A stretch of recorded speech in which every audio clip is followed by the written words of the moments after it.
Good morning बच्चों।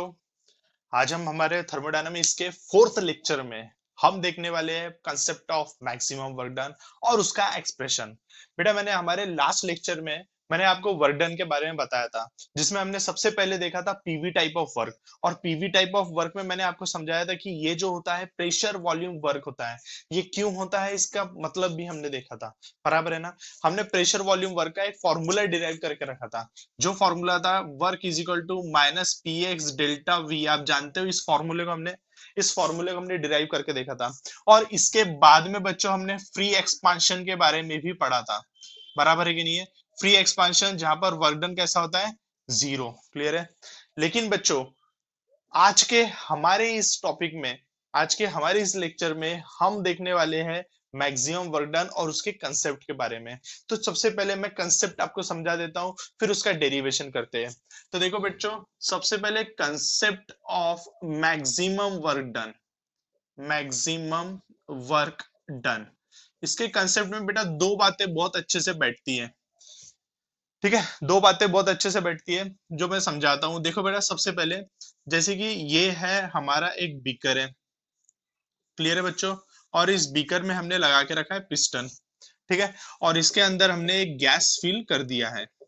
ठीक है। तो अंदर जो गैस है वो गैस लगा रही है प्रेशर, इसका नाम है पी। इस प्रेशर को हम बोलेंगे पी। और एक बाहर से प्रेशर लग रहा है, ये होता है पी एक्स। तो ये जो होता है बेटा, ये ड्राइविंग होता है, ये ड्राइविंग प्रेशर बोला जाता है इसको। और इसको बोला जाता है अपोजिंग प्रेशर। क्या बोला जाता है इसको? Opposing pressure. ठीक है। अगर ड्राइविंग प्रेशर की वैल्यू ज्यादा है और पीएक्स की वैल्यू कम है तो क्या होगा बेटा, यहाँ पर एक्सपांशन होगा। क्या होगा यहाँ पर? एक्सपांशन। कब बोला बेटा ने? जब मे when P is greater than P X. बेटा हम ये कंसेप्ट की बात कर रहे हैं। मैंने जैसे आपको पहले ही बता दिया है कि थर्मोडायनामिक्स पूरा कंसेप्ट बेस्ड लेसन है। आपके कंसेप्ट एक्चुअली क्लियर होना बहुत जरूरी है, बाकी लेसन इतना हार्ड नहीं है। ठीक है बच्चों। तो मैंने क्या बताया यहाँ पर, P is greater than P x. अगर P की वैल्यू ज्यादा है तो क्या होगा बच्चों, ये एक्सपांशन होगा, पिस्टन जाएगा ऊपर और समथिंग कुछ तो भी वर्क होगा। ठीक है कि नहीं है? क्लियर है। अब बेटा देखो, जैसे पी एक्स की वैल्यू और पी की वैल्यू में बहुत डिफरेंस है। जैसे कि लेट एन एग्जांपल, ये 80 is an value of P x और पी की वैल्यू हम ले लेते हैं, सॉरी, पी की वैल्यू हम ले लेते हैं 100। बराबर है। तो इन दोनों की वैल्यू में बहुत ज्यादा डिफरेंस है। यहाँ पर वर्क होगा, नो डाउट वर्क होगा, ऊपर की तरफ भी जा रहा है। अब इसकी वैल्यू मैंने कर दिया 85। अभी भी वर्क होगा, लेकिन पहले वाले केस से थोड़ा ज्यादा वर्क होगा। इसकी वैल्यू कर दिया मैंने 90। अभी भी वर्क होगा, लेकिन पहले के दो केस से बहुत ज्यादा होगा। अब मैंने डायरेक्ट इसकी वैल्यू कर दिया 99.9। क्लियर है। अब यहाँ पर ये हो गई मैक्सिमम वैल्यू। क्या हो गई बेटा? Maximum value. अभी भी वर्क होगा, लेकिन सबसे ज्यादा वर्क होगा, मैक्स वैल्यू होगा। इसके पहले वाले जितना एग्जांपल बताया, सबसे ज्यादा वैल्यू होगा। तो इसका मतलब क्या हो गया कि there should be infinitesimally. क्या बोला? Infinitesimally difference, difference between driving force pressure and opposing pressure. यानी सिर्फ इतना सा डिफरेंस होना चाहिए। देखो बेटा, ये 199.9 है, ये 100 है। अगर मैंने इसकी वैल्यू बढ़ा दिया, 101 कर दिया, तो ये हो गई पूरी कहानी रिवर्स। रिवर्स होगा, अब उल्टा वर्क डन होगा। बराबर है। पहले अगर माइनस हो रहा था तो अब प्लस वर्क डन होगा। क्लियर है कि नहीं है?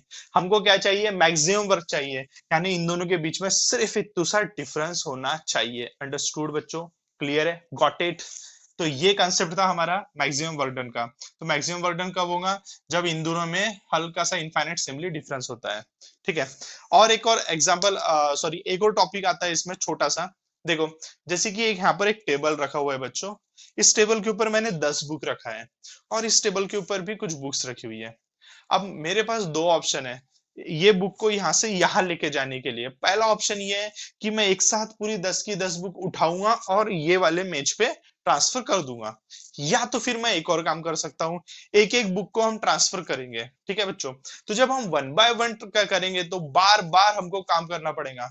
तो पहला केस और दूसरा केस, पहले केस में मैंने क्या किया, पूरी की पूरी 10 बुक एक ही बार में ट्रांसफर कर दिया और दूसरे केस में मैंने वन बाय वन ट्रांसफर किया। तो आप बताइए मुझे किस टाइम पे मैक्सिमम वर्क होगा? तो बेटा हमारा सेकंड जो केस था जिसमें मैंने वन बाय वन ट्रांसफर किया था, इस टाइम पे हमारा वर्क जो होगा वो होगा मैक्सिमम वर्क होगा। तो बच्चों यहाँ पर कंसेप्ट ऑफ मैक्सिमम वर्क में दो चीजें हमारे दिमाग में बिल्कुल बैठना चाहिए। पहला कि मैक्सिमम वर्क कब होता है, जब there is an infinitesimally difference between driving force and opposing force, या अपोजिंग प्रेशर या ड्राइविंग प्रेशर, दोनों के बीच में इनफाइनाइट सिंपली डिफरेंस होना चाहिए। दूसरा जब होता है, जब बेटा हम ये जो स्टेप करते हैं, जो वर्क करते हैं, वो नंबर ऑफ स्टेप्स उसकी ज्यादा होना चाहिए, हम बार बार करना चाहिए। तो दो कंसेप्ट याद रखना कि एक नंबर ऑफ स्टेप्स ज्यादा होना चाहिए, और दूसरा क्या होना चाहिए बच्चों, क्या होना चाहिए, there should be a infinitesimally difference between driving and opposing pressure. Clear है? तो बच्चों यहाँ पर देखो, अभी मैंने तुम्हारे दिमाग में पूरी कहानी बैठा दिया है। पूरी कहानी की अगर मैं बात करूं तो हमारे पास तीन बातें आती है। पहला, हमने सबसे पहले पढ़ा था इंटरनल एनर्जी के बारे में। हमने ये भी देखा था कि इंटरनल एनर्जी चेंज जो होती है वो किसके ऊपर डिपेंड होती है, क्यू और डब्ल्यू के ऊपर डिपेंड होती है, बराबर है, क्यू और डब्ल्यू। तो क्यू की वैल्यू और डब्ल्यू की वैल्यू डिसाइड करती है इंटरनल एनर्जी क्या होती है। दूसरा हमने कंसेप्ट पढ़ा है कि अगर हम वर्क की बात करें तो वर्क हमारे पास तीन टाइप के होते हैं। पहला ये जो मैंने यहाँ पर बताया है पीवी टाइप ऑफ वर्क, उसका डेरिवेशन है, हमने पढ़ा। दूसरा हमने यहाँ पर फ्री एक्सपांशन की बात देखे, और तीसरा हमने यहाँ पर देखा कंसेप्ट ऑफ मैक्सिमम वर्क।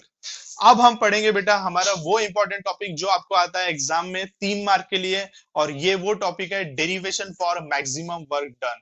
अब इसका डेरिवेशन होता है बेटा, ये बहुत इंपॉर्टेंट डेरिवेशन है, और ये हमको अभी फिलहाल तुरंत क्लियर करना है, इसका डेरिवेशन क्या होता है। ठीक है बच्चों, जस्ट वेट एन मिनट। हाँ तो बच्चों, अभी हम देख रहे हैं derivation for maximum work done, और ये डेरिवेशन में मैंने यहाँ पर कुछ डायग्राम बना के रखा है।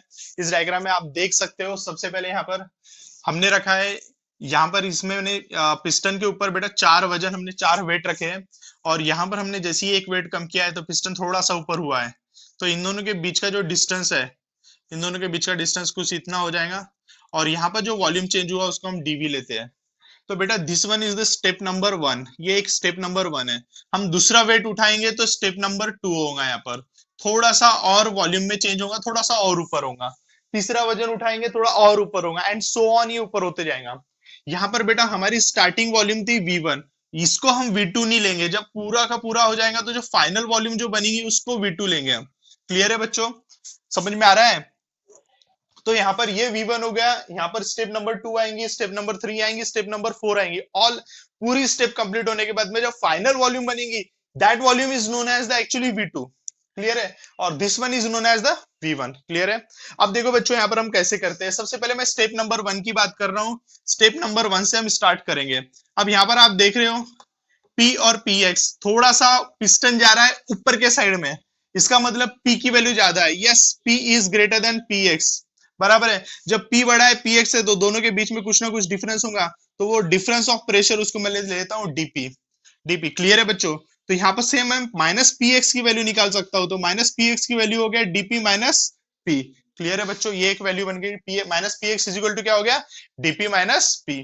तो ये यहाँ पर हमारा एक डेरिवेशन का टॉपिक आधा कंप्लीट हो गया है, आधा सॉरी थोड़ा सा टॉपिक एक कंप्लीट हो गया है। अब देखो जैसे कि मेरे को मालूम है कि अगर हम बेटा वर्डन निकालते हैं, वर्डन की वैल्यू होती है minus PX delta V, delta V, delta V बोले तो DV, चेंज इन वॉल्यूम।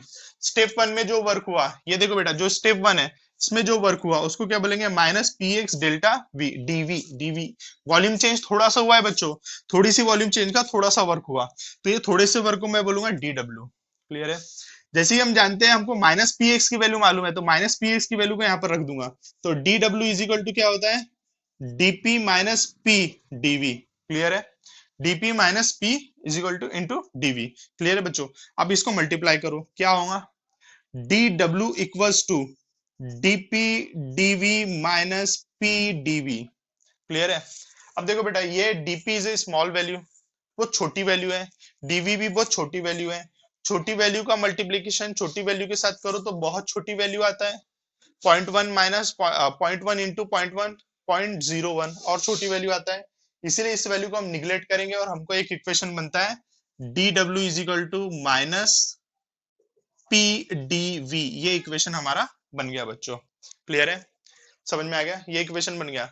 ये किसका इक्वेशन बना, work done for step number 1। लेकिन हमको बेटा टोटल वर्क डन निकालना है, स्टेप नंबर 1 का निकालना है, 2 का निकालना है, 3 का निकालना है, 4 का, जितनी स्टेप है पूरी की पूरी स्टेप का निकालना है। इसका मतलब हमको क्या करना पड़ेगा, इसको इंटीग्रेट करना पड़ेगा।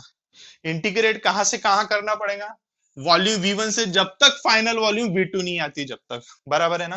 तो इसका मतलब क्या होगा, therefore integrating above equation between the limit V1 to V2, तो V1 टू V2 के बीच में अपन क्या करेंगे बेटा, इसको इंटीग्रेट करेंगे। तो अब अगर मैं इंटीग्रेट करता हूं तो कैसा हो जाएगा, integration of dw is equal to minus V1 to V2 integration of PdV।